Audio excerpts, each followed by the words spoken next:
In this lesson, we're going to be talking about hidden partitions. So the first thing I'm going to do is bring up computer management, and then I can go into disk management here.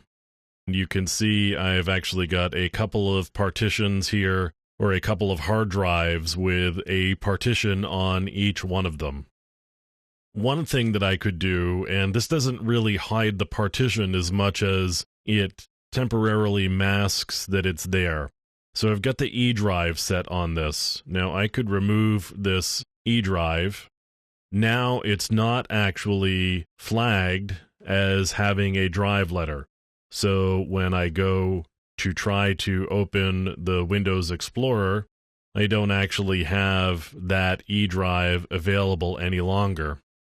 You can see I've got the C drive and I've got the other drives that are available, but that one partition is no longer available as a drive, which doesn't actually hide it as a partition or flag that it's a hidden partition.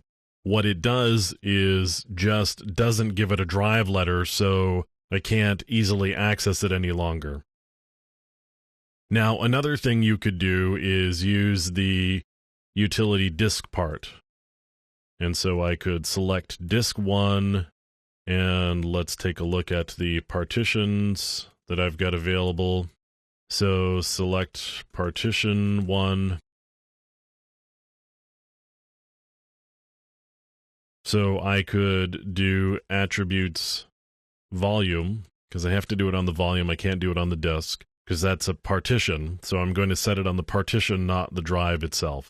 So attributes volume, set hidden. And now I've got my partition, it should be flagged as hidden. So that's another way of doing a hidden partition, and that's under Windows. Now, one way of doing it that's even clearer is I could do fdisk under Linux, for example, and I'm going to use, this is actually an external hard drive, or actually it's a USB stick, a memory stick, and I'm going to do a partition, and let me delete the one that's there. Now I want to add a partition. I'm going to say it's a primary partition. We're just going to accept all of that. Now I can show you the partition. Now I'm going to change the type.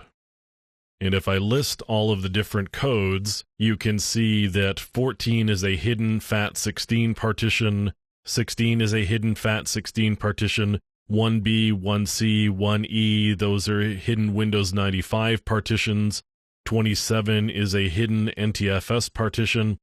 So I've got ways to actually flag it as a hidden partition.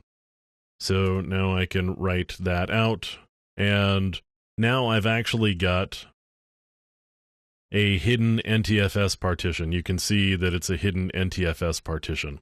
So there are different ways of hiding partitions, and it's one of those things that a forensic examiner would need to understand. For example, just because a hard drive doesn't have a drive letter, or when you turn on a computer, if you don't see the drive showing up in Windows Explorer, you probably want to go and look through the disk management utility or disk part and see what drives and partitions are actually there, so you can figure out whether you should mount them. Or when you pull the drive out, you could run fdisk on it from either a Windows system or a Linux system, or even using the disk utility for the Apple Mac OS. You could use some utility like that to take a look at what partitions are actually there and see whether they're being hidden in some way or not.